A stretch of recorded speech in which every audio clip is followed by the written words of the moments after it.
생각하는 시간을 얼마나 가져보셨습니까? 생각이 중요하다는 것을 다 알지만 생각 없이 우리가 살아갈 때가 참 많습니다. 생각에 장애물이 있고 생각을 가로막는 걸림돌이 있는 것을 또 깨닫게 됩니다. 대표적인 것은 인터넷과 핸드폰이 아닐까 생각합니다. 그래서 요즘 인터넷은 우리에게 그런 메시지를 전달하고 있는 겁니다. 너는 생각하지 마라. 내가 대신 생각해 주겠다. 그래서 하루에도 굉장히 많은 양의 정보를 우리에게 쏟아붓는데 우리는 그 정보들을 습득하고 있다고 생각을 하지만 사실은 그 정보 속에 우리가 파묻혀서 그 정보에 이끌려 살아간다 해도 과언이 아닙니다. 생각하지 않기 때문에 그렇습니다. 생각하지 않을 때 가장 영향을 받는 것은 시각과 청각입니다. 눈에 보는 것이 그대로 마음에 들어가고 귀로 듣는 것이 그대로 마음에 꽂히게 되는 겁니다. 기쁨을 빼앗기고 감사를 잃어버리는 결정적인 이유가 어디에 있다고 생각하십니까? 현실의 고난과 역경의 문제가 아니라 여러분이 듣고 있는 말이 생각의 필터를 거치지 않고 마음에 꽂히기 때문에 다른 사람의 견해와 생각이 여러분의 마음을 지배하기 시작하는 겁니다. 그래서 항상 부정적인 생각과 불평의 말들이 성경 속의 이스라엘 백성들을 괴롭히는 화두가 되는 것입니다.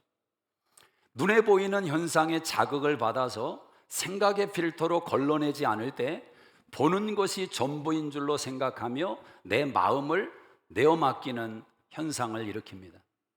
보는 것이 내 생각과 정신세계를 지배해 버리는 것입니다. 그래서 성경은 우리에게 생각의 필터를 가지라고 도전합니다. 빌립보 4장 8절에 너희는 무엇에든지 참되며 무엇에든지 경건하며 무엇에든지 옳으며 무엇에든지 정결하며 무엇에든지 칭찬받을 만하며 무엇에든지 사랑할 만한 것을 생각하라고 말씀합니다. 무슨 덕이 있든지 기림이 있든지 이것들을 생각하라. 눈에 보이는 것과 귀에 들려온 것을 이 기준에 의해서 생각으로 한번 걸러내라는 것입니다.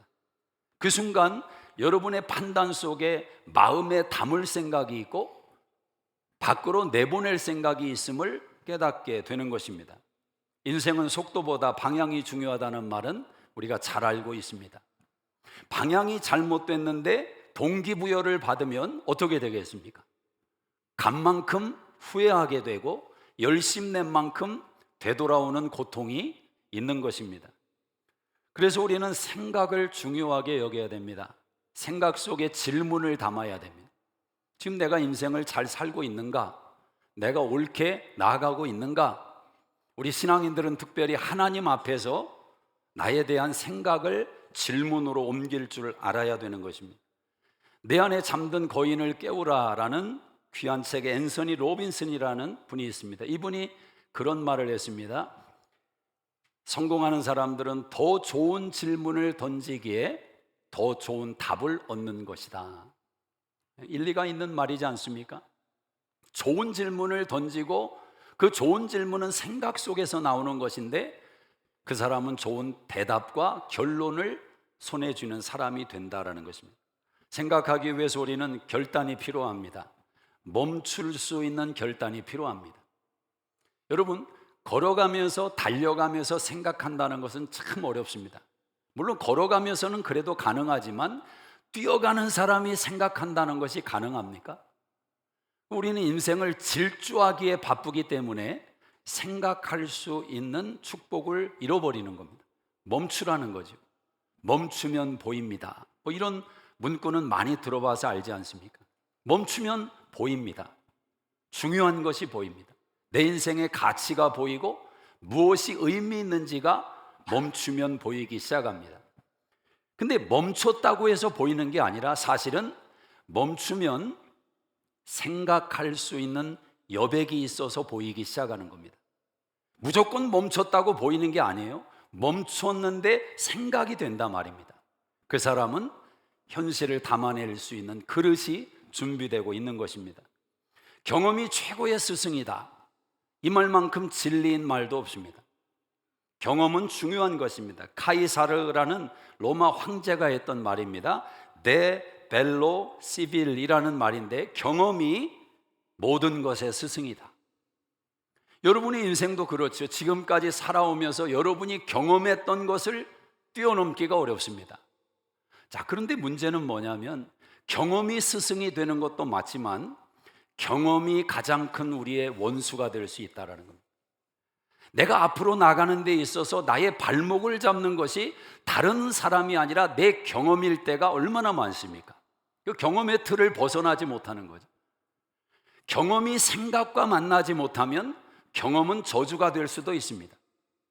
경험은 또 다른 생각과 만나서 또 다른 경험으로 승화하도록 여백을 남겨놓는 지혜가 필요하다라는 겁니다. 우리가 경제적인 분야에서 노키아라는 회사가 있습니다. 책에 많이 예화로 등장하는 회사입니다. 핀란드의 회사였죠. 한때 핸드폰 시장의 절대 강자였습니다.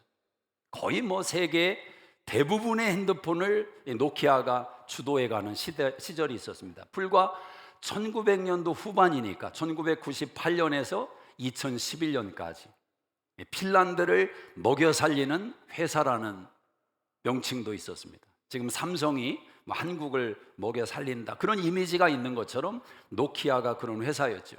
그래서 작은 자판이 있어가지고 직장에 다니는 사람들이 어떤 면에서 보면 현대인의 상징처럼 들고 다니던 그 핸드폰. 근데 그 노키아 회사가 적을 만나게 되죠. 애플에서 스마트폰을 출시하는 겁니다. 그때 칼라스 보어라는 이 CEO가, 이 노키아의 CEO가 그렇게 애플을 진단했습니다. 애플은 장난 같은 제품이다. 장난감이라는 거죠. 우리가 정한 것이 표준이다. 그러나 그는 틀렸습니다. 그 판단, 그 경험 때문에 노키아는 역사에서 사라지고 있는 회사로 전락하게 되었습니다. 경험이 발목을 잡은 것입니다. 생각을 만나야 된다는 것입니다. 생각을 통해서 재련되고 걸러질 것이 걸러지고, 그럴 때 순전함이 드러나서 또 다른 경험을 만들어내게 되는 것입니다. 계속 질문을 하셔야 됩니다.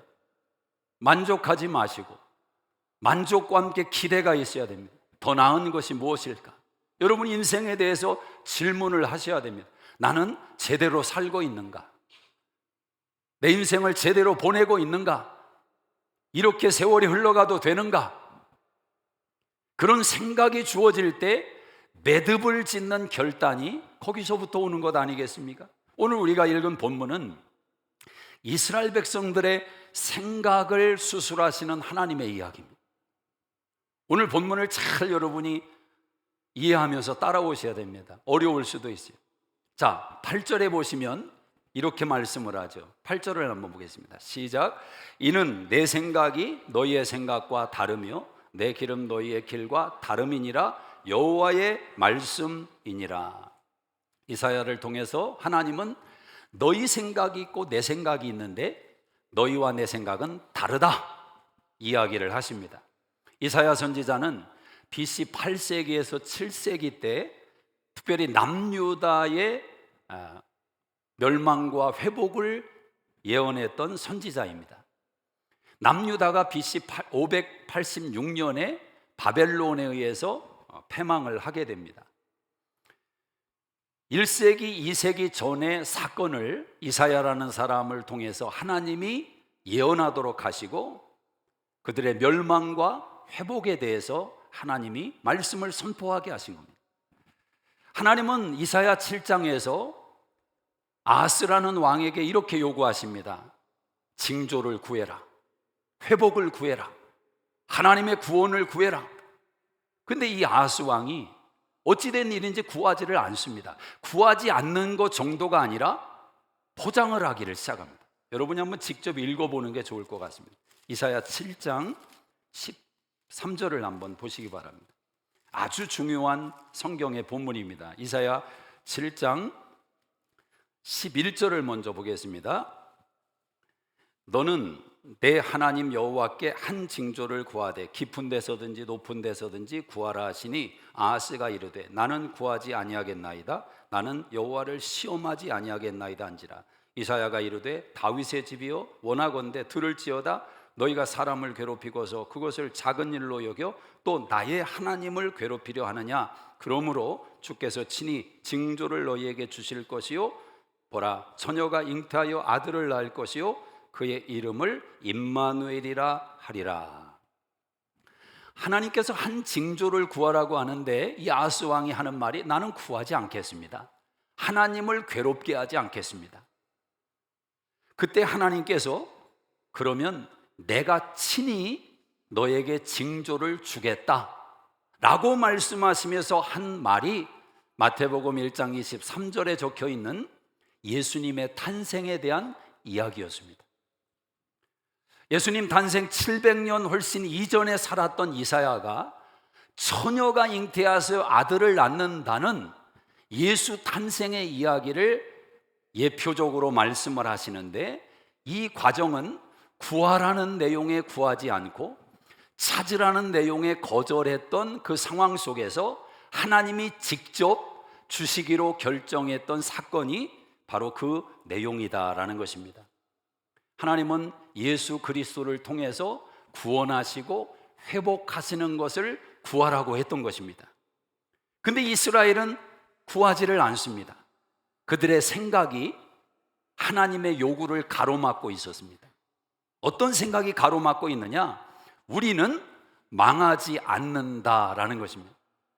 다윗의 후손이기 때문에, 하나님이 다윗과 언약을 하셨기 때문에 우리는 절대 망하지 않는다. 그러나 하나님은 말씀하십니다. 다윗의 집이여 내게 구해라. 이것이 하나님의 의도였습니다. 자, 이사야 55장 1절을 한번 가보시기 바랍니다. 이사야 55장 1절 시작. 오라 너희 목마른 자들아 물로 나오라. 돈 없는 자도 오라. 너희는 와서 사 먹되 돈 없이 값 없이 와서 포도주와 젖을 사라. 이 말씀이 우리에게 복음을 그대로 설명해 주고 있습니다. 누구든지 오라는 거죠. 와서 값없이 포도주와 젖을 사라. 예수 안의 구원은 돈으로 사는 것이 아니라 너희가 은혜로 받는 것이다. 누구든지 와라. 와서 포도주와 젖을 사라고 말을 합니다. 그런데 2절에 보니까 너희가 어찌하여 양식이 아닌 것을 위하여 은을 달아주고 배부르게 하지 못할 것을 위하여 수고하느냐. 내게 듣고 들을지어다. 그리하면 너희가 좋은 것을 먹을 것이며 너희 자신들의 기름진 것으로 즐거움을 얻으리라. 너희는 귀를 기울이고 내게로 나와 들으라. 그리하면 너희 영혼이 살리라. 왜 너희는 도움도 안 되는 것, 양식도 안 되는 것에 은을 주고 너희에게 배부르지게 하지 못할 것을 위해서 수고하느냐? 이스라엘 백성들이 우상을 섬기고 자신들의 관심과 자신들의 마음이 세상 문화에 다 빼앗겨 있으면서 열심을 내서 살아가고 있지만 그 중심이 잘못되어 있는 그들에게 하나님이 말씀하는 겁니다. 내 말을 들으라. 그래야 너희 영혼이 살 것이다. 다시 언약을 맺자고 말씀을 합니다. 다윗의 언약을 붙들고 그것이 너희를 지켜내는 것이라고 보장하면서 살고 있는 그 마음을 내려놓고 다시 내게 나와 언약을 맺자라고 말씀을 하는 겁니다. 이 배경 속에서 8절의 말씀을 이해하셔야 됩니다. 내 생각이 너희의 생각과 다르다. 여러분, 이 말에 토를 달 사람이 있습니까? 하나님 생각과 피조물인 우리의 생각이 당연히 다르지 어떻게 같을 수가 있는가? 다 동의할 것입니다. 어느 누구도 이 부분에 걸림을 느끼지는 않습니다. 그런데 문제는 뭐냐면 이사야 55장은 이미 멸망하고 패망한 이스라엘 백성이 다시 하나님께 돌아오는 시점의 회복을 말하는 것입니다. 이건 뭘 전제하냐면 너희는 망할 수밖에 없다라는 것을 전제하는 것입니다. 그래서 이사야 1장부터 39장을 보면 하나같이 심판에 대한 이야기입니다. 멸망에 대한 이야기입니다. 애굽을 들어서 때릴 것이고 에돔을 들어서 때릴 것이고 이 이야기로 가득 차 있습니다. 그리고 나서 40장에 들어서면 내가 이제 너희를 회복할 것이다. 하나님의 회복의 이야기가 전개되는 것입니다. 근데 이 말씀을 이사야 시대에 전하고 있는데 이사야 시대 당대에 이루어지는 이야기가 아니라 100년 후에 이루어지는 이야기로 지금 전개가 되고 있지만 하나님의 말씀은 그 시대를 살고 있는 사람들에게 말씀하고 있는 것 아닙니까? 근데 그 시대 사람은 어떻게 받아들였느냐? 아니다라는 겁니다. 우리는 절대 망하지 않는다. 우리가 하나님의 선민이고 백성인데 다윗의 언약이 있는데 우리가 왜 망하냐? 우리가 하나님께 예배도 드리고 있고 얼마나 열심히 모임을 가지고 하나님을 경외하고 있는데 왜 우리가 망하냐? 절대 망하지 않는다. 근데 하나님은 이사야를 통해서 말씀하는 겁니다. 아니야, 너희는 망해. 너희는 반드시 망한다. 그러면서 하나님은 노골적으로 표현하는 겁니다. 너희는 망할 것이고 내가 너희를 다시 찾을 것이다. 너희가 내게 돌아오는 것이 아니라 내가 돌아올 수밖에 없도록 만들 것이다. 여러분, 우리가 그렇게 실력 있는 신앙인이 되기가 어렵습니다. 알아서 돌아가고 알아서 회개하고 알아서 깨닫고 그게 그렇게 되지 않는단 말입니다. 그래서 지혜로운 사람은 허리를 숙일 줄 아는 사람, 얼음판에서 고개 들고 다니다가 넘어지면 뇌진탕 당하는 것처럼 지혜로운 사람은 얼음 위에서는 허리를 숙일 줄 아는 겁니다. 넘어져도 살짝 다치게.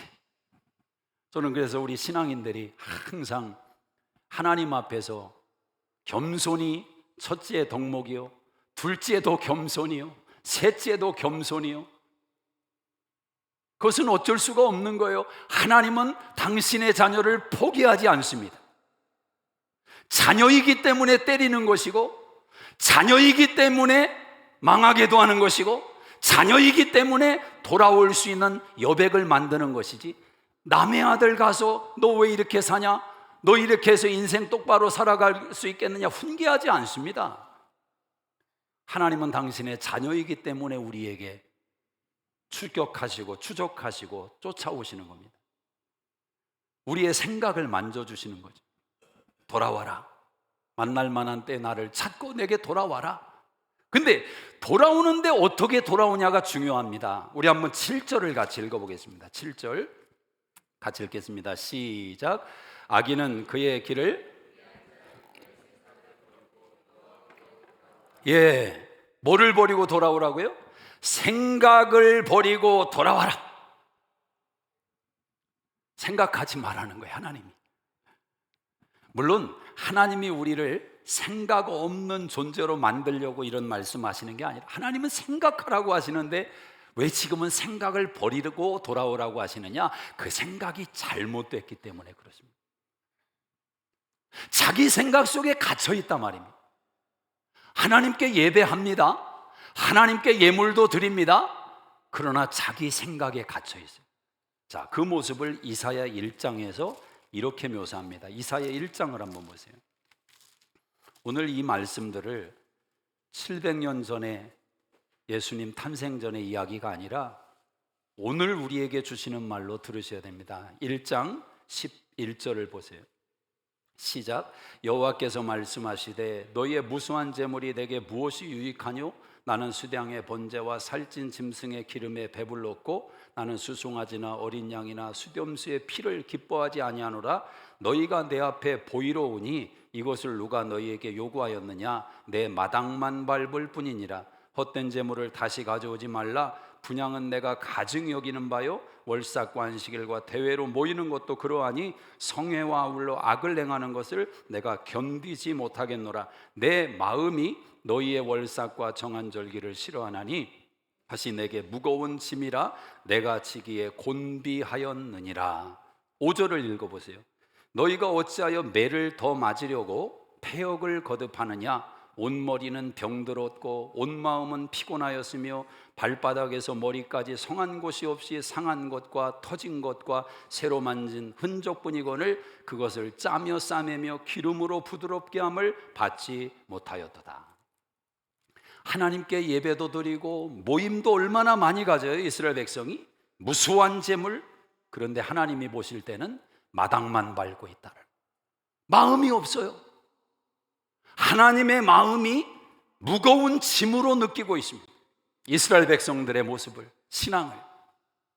지금 하나님께서 생각을 버리고 돌아오라는 말은 그 잘못된 생각을 버리지 않으면 하나님을 조종하고 하나님을 이용하고 하나님을 우상화시키는 죄를 범할 수 있다라는 것을 전제로 하는 것입니다. 하나님은 인격이 하나님인데 하나님 앞에 마음을 들이지 않고 자신들의 능력을 과장하고 자신들의 실력을 드러내면서 하나님을 데리고 종교 놀이를 하는 임생으로 전락해버리더라는 거예요.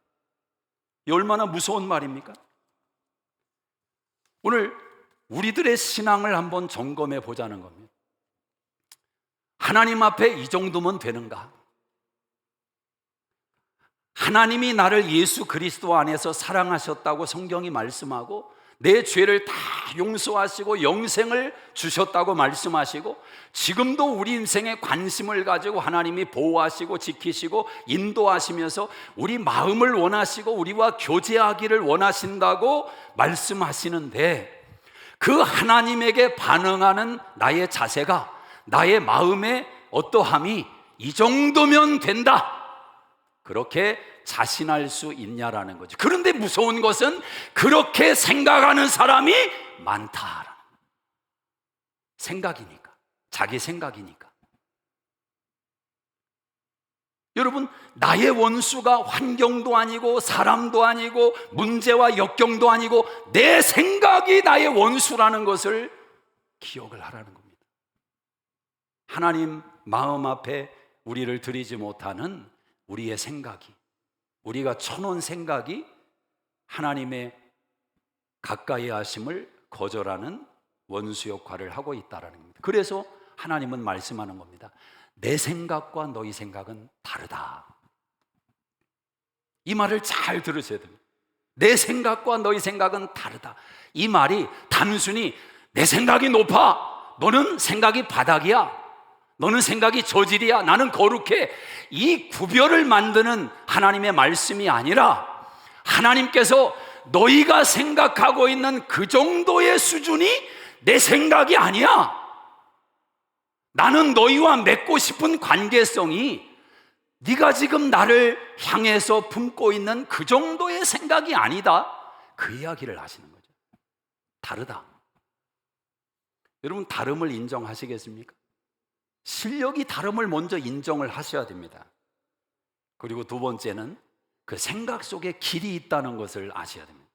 생각이 길입니다. 생각이 길을 만들어내는 거예요. 하나님께서 예수 그리스도 안에서 길을 만드셨듯이 요한복음 14장 6절에 내가 곧 길이요 진리요 생명이다. 오늘 성경 66권을 우리에게 주신 것은 하나님께서 우리의 삶에 복된 인생의 길을 제시한 겁니다. 그냥 산다고 인생이 똑같은 게 아니라 하나님이 곳곳에 담아놓으신 삶의 축복과 의미와 복락이 있는데 그 길에 들어선 사람만 경험할 수가 있다는 거죠. 그런데 문제가 뭐냐? 자기 생각을 가지고 이 길이 아니야, 자기가 길을 만들어가는 인생이 너무 많다는 거죠. 인생은 이렇게 살아야 돼, 이게 인생이지. 성경과 상관없이 자기가 인생을 만들어 나가요. 거기에 기쁨이 있더냐는 거죠. 거기에 만족이 있더냐는 거죠. 하나님은 내 생각이 만들어낸 길로 들어서라는 거예요. 여러분, 사람은 생각이 만들어낸 길을 살 수밖에 없습니다. 아무리 여기에 길이 있다고 해도 그 길을 자기가 생각으로 인정해야 그 길을 가지, 인정하지 않으면 그 길을 가지 않습니다. 이 남자들이 그래서 잘 못하는 게 뭐냐면 운전을 하다가 묻는 것을 잘 못한다고 그러잖아요. 남자들이 겸손한 게 물어야 되는데 묻지를 못하는 거예요. 그러니까 우리를 불쌍히 여겨서 GPS를 하나님이 허락하셨는지도 모릅니다. 들을 수밖에 없도록. 저도 옛날에 그런 적이 많죠. 집사람하고 어디를 찾아가는데 아닌데 분명히 시간이 훨씬 더 넘었는데 안 나와요. 그럼 어떻게 해야 됩니까? 차를 세우고 물어봐야 되는데 내 생각만 가지고 가보는 거죠. 그 애꿎은 이제 지도 옆에서 못 보는 와이프들만 닥달을 하는 그런 시대가 있었지 않습니까? 사람이 자기 생각이 인정하는 길로만 간다라는 거예요. 여러분 생각이 여러분의 인생의 길을 만들고 있는 것입니다. 틀림없습니다. 저는 믿음과 긍정적인 생각에 대해서 이렇게 생각합니다. 믿음이 긍정적인 생각은 아니다. 똑같지는 않다는 거예요. 그러나 믿음의 사람들은 하나같이 긍정적인 생각의 표현을 하더라. 같은 말이지만 좀 달라요. 그 생각 속에 미래가 있고 생각에 소망이 있습니다. 하나님의 말씀은, 믿음은 어디에서 나옵니까? 로마서 10장 17절에 들음에서 나며 들음은 그리스도의 말씀으로 말미암는다.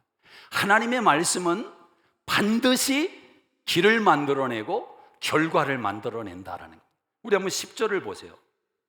10절 같이 읽습니다. 시작. 이는 비와 눈이 하늘에서 내려서 그리로 되돌아가지 아니하고 땅을 적셔 소출이 나게 하며 싹이 나게 하며 파종하는 자에게 종자를 주며 먹는 자에게 양식을 줌과 같이 내 입에서 나가는 말도 이와 같이 헛되이 내게로 돌아오지 아니하고 나의 기뻐하는 뜻을 이루며 내가 보낸 일에 형통하리라. 비와 눈이 하늘에서 내려올 때 하늘로 다시 올라가지 않습니다. 땅을 적시고 소출이 나게 하고 싹이 나게 하고 파종하게 하고 종자를 주고 먹는 자에게 양식을 주는, 계속해서 결과를 만들어내는 것이 하늘에서 내리는 비와 하늘에서 내리는 눈이듯이 하나님의 입에서 나오는 말씀도 땅에 떨어지지 않고 한 인생 속에 들어가, 한 공동체 속에 들어가 그 말씀이 만들어내는 역동적인 변화와 생명의 역사가 있다라는 거죠. 나의 기뻐하는 뜻을 이루며 내가 보낸 일에 형통한 결과를 만들어낼 것이다. 하나님의 말씀이 여러분의 인생에 들어옵니다. 여러분의 귀에 들려옵니다. 그 말씀이 만들어내는 기가 막힌 인생을 경험하라는 거죠. 그런데 문제는 뭐냐? 하나님 말씀이 지식에 머물러 있으면, 머리에 머물러 있으면 그 말씀은 우리의 가슴으로 내려가지 않으면 열매를 맺지 못합니다. 오히려 죽이는 지식이 돼요. 교만한 지식이 됩니다. 알고 있다는 것이 자기를 무너뜨리게 됩니다. 머리의 지식이 아니라 가슴의 지식으로 내려와야 돼요. 머리에서 가슴까지 자 하나의 거리밖에 안 됩니다. 근데 이 지식이 정확히 내려오기까지 어떤 사람은 평생이 걸릴 수도 있어요.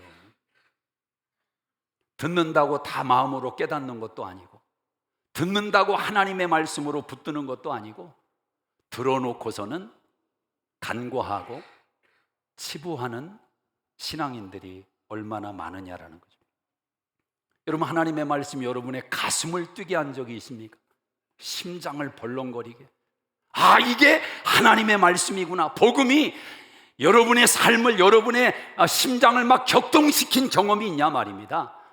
감정을 격동시켜서 눈물도, 닭똥 같은 눈물도 흘려보고, 하나님 말씀이 용기를 주고 담대하게 하고 꿈을 주고, 그런 하나님의 말씀이 만들어내는 인생의 변화를 경험해 보셨습니까?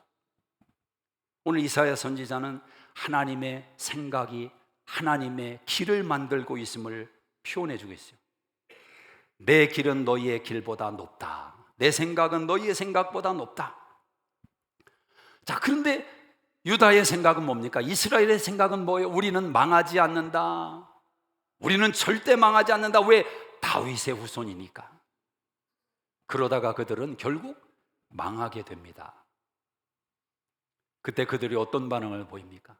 어떻게 이런 일이, 하나님의 백성에게 어떻게 이런 일이 일어날 수 있습니까?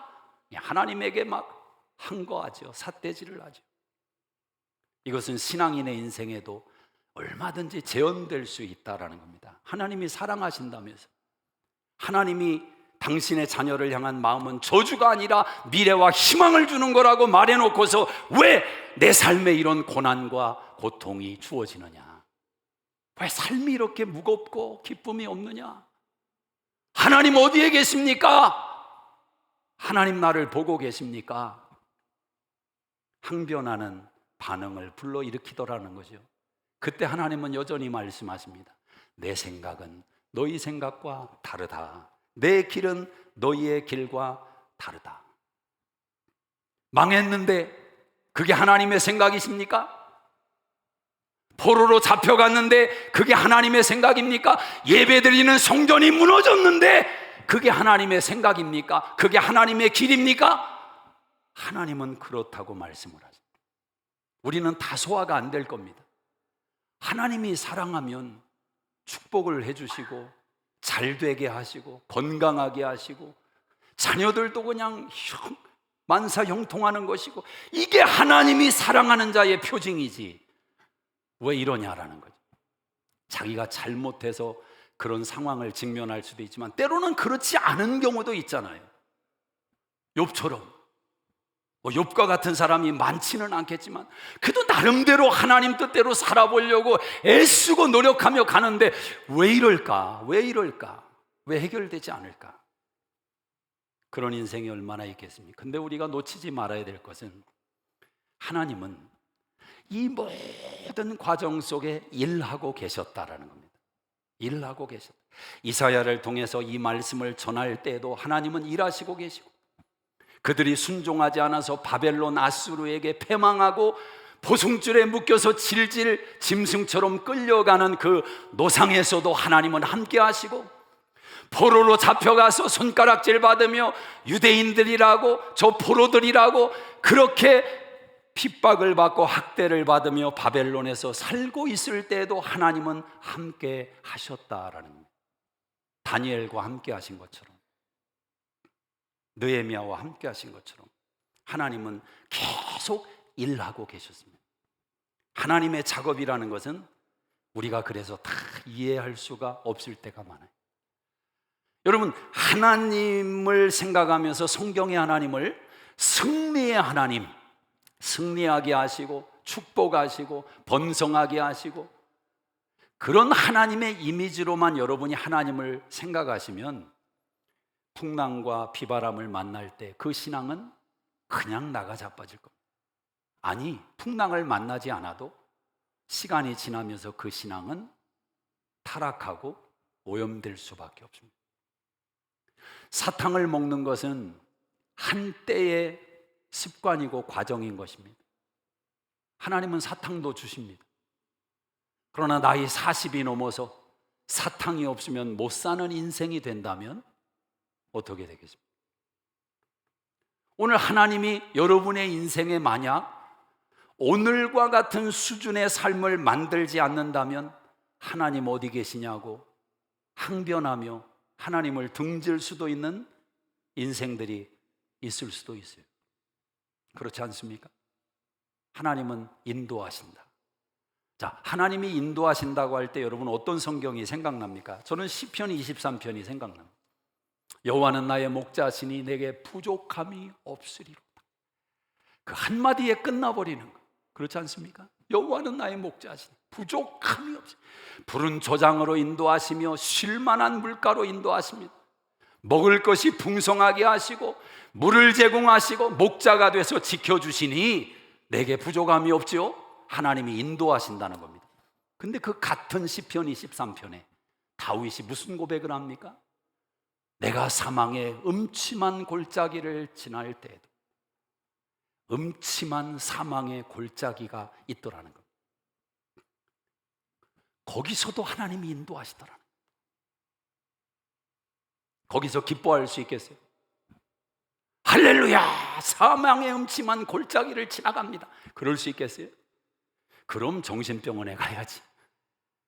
어떤 분은 그러더라고요. 여러분, 아브라함이 이삭을 바치라고 하나님이 말씀하셨을 때 아브라함은 두 손을 들고 할렐루야! 외쳤습니다. 하나님 나에게 축복을 주시니 감사합니다. 저는 너무 나갔다고 생각합니다. 답이 없는데 어떻게 그게 이해가 되겠습니까? 사망의 음침한 골짜기를 지날 때에는 버텨야 됩니다. 견뎌야 돼요. 참아야 됩니다. 하나님께 울어야 됩니다. 그러나 중요한 것은 그것도 지나가더라는 거죠.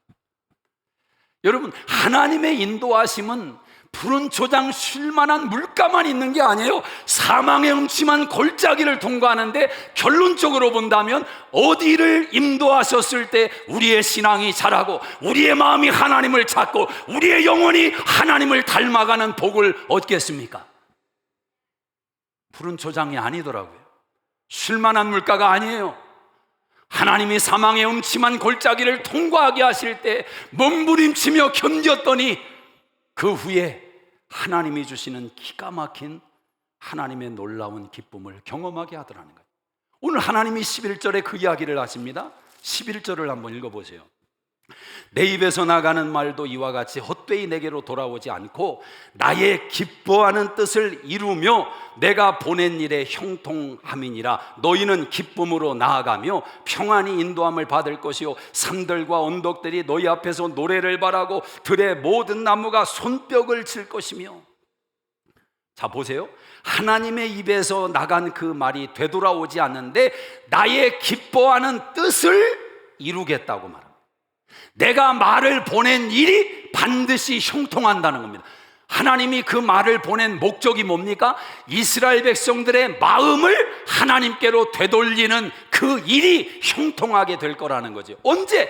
바벨론 포로로 잡혀가서 70년 고난을 받고 돌아오는 시점에 하나님이 그 기쁨과 그 은혜를 경험하게 하신다는 거죠. 산들과 언덕들이 노래를 부르고 들의 나무가 손뼉을 친다는 거예요. 여러분, 하나님의 뜻이 이루어지는 것을 경험하게 되면 우리가 하나님께 마음으로 돌아오면 어떤 일이 벌어지느냐? 천지 만물이 살아서 여러분에게 의미를 던지기를 시작합니다. 내가 존재하는 이유가 뭔지 아냐? 내가 존재하는 이유는 나를 창조하시고 너를 창조하신 하나님이 살아계심을 드러내는 것이다. 산과 들이 손뼉을 치고 노래를 부르면서 여러분에게 말한다는 거예요.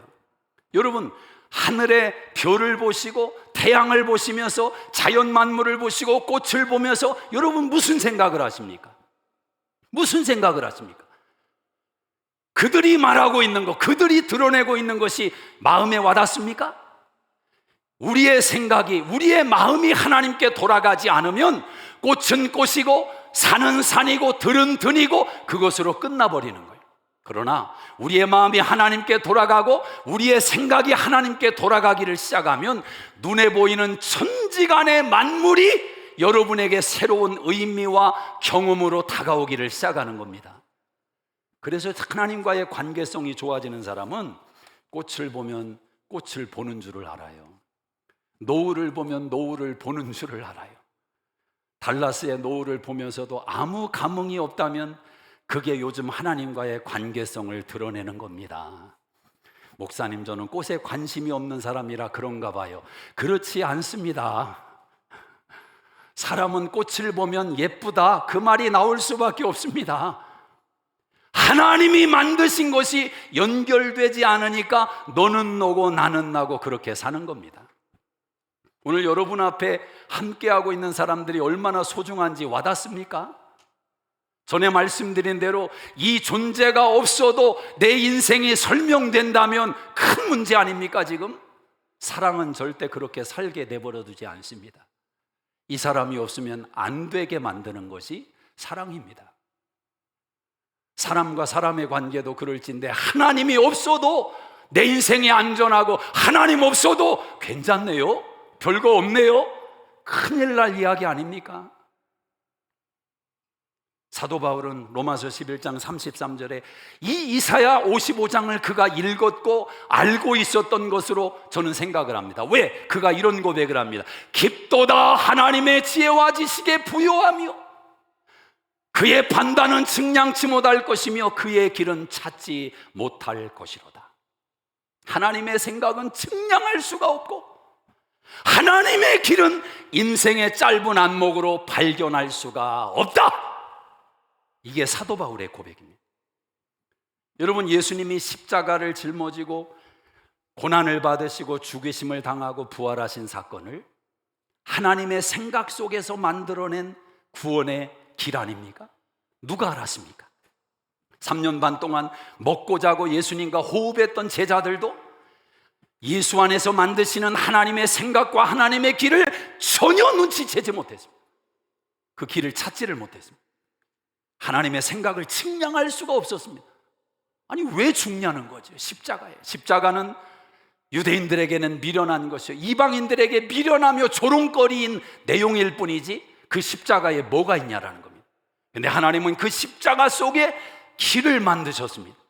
저와 여러분의 구원의 길을 만드시고 생명의 길을 만드셨어요. 우리가 착해서 구원받는 것이 아니라, 선한 일을 쌓아서 구원받는 게 아니라, 열심히 돈을 벌어 구원받는 게 아니라, 예수 이름 외에는 구원의 길이 없다. 유일한 길을 하나님께서 예수 안에 만들어 놓으셨어요. 그런데 더 놀라운 것은 예수님이 하나님의 생각을 아셨다라는 겁니다. 그리고 예수님은 그 생각 속에 하나님의 기쁨을 담으셨다라는 거예요. 히브리서 12장 2절에 말씀합니다. 예수님은 앞에 있는 즐거움을 위하여 십자가를 참으사. 앞에 있는 즐거움을 위하여 십자가를 참으사. 하나님의 생각 속에 만들어 놓은 하나님의 길을 예수님이 같이 공유하니까 예수님의 생각 속에 하나님의 기쁨이 담기는데, 그 기쁨이 지금의 십자가를 이겨내게 만들더라는 거예요. 우리를 향한 하나님의 생각이 얼마나 깊은 것입니까? 시편 8편에 다윗이 고백합니다. 주의 손가락으로 만드신 주의 하늘과 주가 베풀어 두신 달과 별들을 내가 보오니, 사람이 무엇이기에 주께서 저를 생각하시며 인자가 무엇이기에 주께서 저를 돌보시나이까. 내가 뭐라고? 천지간에 내가 뭐라고? 천지만물의 별과 달들을 동원해서 하나님이 우리를 생각하고 있다는 것을 표현하시더라는 거예요. 인간은 그런데 어떤 생각을 갖습니까? 어디에 사람이 있을까? 인간 지능을 가진 사람이 어느 별에 존재할까? 달에 가서 살까? 화성에 가서 살까? 사람은 전혀 다른 생각을 하며 인생은 살아가는 것. 내가 저 하늘의 별과 달을, 저 우주를 너희에게 준 것은 나 여호와가 저 우주를 창조할 만큼 위대한 자요, 능력이요, 권세 있는 자인데, 그런 내가 너를 생각하고 있다. 너를 돌보고 있다. 그 한 가지 사실을 교육하기 위해서 하나님이 우주를 만드셨다면 여러분 동의할 수 있겠습니까? 리차드 범브란트라는 루마니아의 목사님이 계셨습니다. 공산 치하에서 이분이 감옥에 들어가게 됩니다. 근데 목사이지만 두려움이 막 밀려옵니다. 내가 사랑하는 자식도 이제 볼 수 없고 아내도 볼 수 없고 내 감옥에서 이제 내 생이 끝나는가 보다. 사람이기에 두렵죠. 신앙으로 이겨내려고 발버둥을 칩니다. 성경책을 가지고 두려워하지 말라는 하나님의 말씀이 과연 몇 번이나 있을까? 자기 나름대로 감옥의 삶을 이겨내려고 찾아가면서 읽는 겁니다. 하나, 둘, 셋, 넷. 계속 찾아가는데 두려워하지 말라는 말씀이 366번이 나오더래요. 그분의 표현대로. 그때 이분이 깨달음을 얻습니다.